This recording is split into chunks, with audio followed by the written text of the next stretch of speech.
தமிழ்நாடு அரசியல்ல மிகப்பெரிய master plan. Amit Shah அனுப்பின அந்த ஒரு நபர் யாரு தெரியுமா? 2026 எலெக்ஷன் சீன் இப்பவே சூடு பிடிச்சிருச்சு. எடப்பாடி பழனிசாமிக்கு செக் வைக்க சென்னை வர்றாரு அந்த பவர்ஃபுல் மினிஸ்டர்.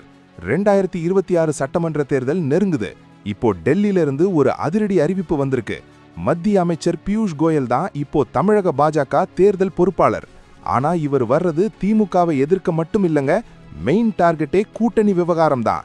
எடப்பாடி பழனிசாமிக்கு ஒரு ஆந்திரா மாடல் பிரஷர் கொடுக்க போறாங்க. சுமார் 65 தொகுதிகளை அதிமுகவிடமிருந்து கேட்க போறாங்களாம். அது மட்டும் இல்லாம பிரிஞ்சு போன ஓபிஎஸ் மற்றும் டிடிவி தினகரனை ஒன்னா இணைக்க பியூஷ் கோயல் காய் நகர்த்த போறாரு. சென்னைக்கு இன்னைக்கு அல்லது நாளைக்கு வர்ற கோயல் நேரா எடப்பாடியை மீட் பண்ணி தொகுதி பங்கீடு பத்தி அதிரடியா பேச போறாரு. கோயம்பேடு டு ராயப்பேட்டை வரை இப்போ இதுதான் ஹாட் டாக். 2024ல தனிச்சு நின்னு வாங்கின அந்த டபுள் டிஜிட் ஓட்டு தான் இப்போ பாஜகவுக்கு இவ்வளவு தெம்பு கொடுத்திருக்கு.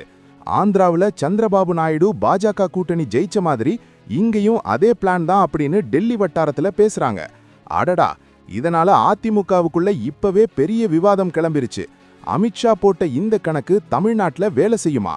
65 சீட் கேட்டா எடப்பாடி ஒத்துப்பாரா இல்ல ஆட்டத்தையே மாத்திடுவாரா? தமிழக அரசியல்ல இது மிகப்பெரிய மாற்றத்தை உருவாக்க போகுது. கூட்டணி உடையுமா இல்ல இன்னும் வலுவாகுமான்னு இன்னும் ஒரு வாரத்துல தெரிஞ்சிடும். அதிமுக பாஜக கூட்டணி அமைஞ்சா 2026ல ஜெயிக்க முடியுமா? உங்க கருத்தை கமெண்ட் பண்ணுங்க, லைக் பண்ணிட்டு ஷேர் பண்ணுங்க, மறக்காம சப்ஸ்கிரைப் பண்ணுங்க. ஏன்னா இது அமித்ஷா போட்ட அந்த மாஸ்டர் பிளான்.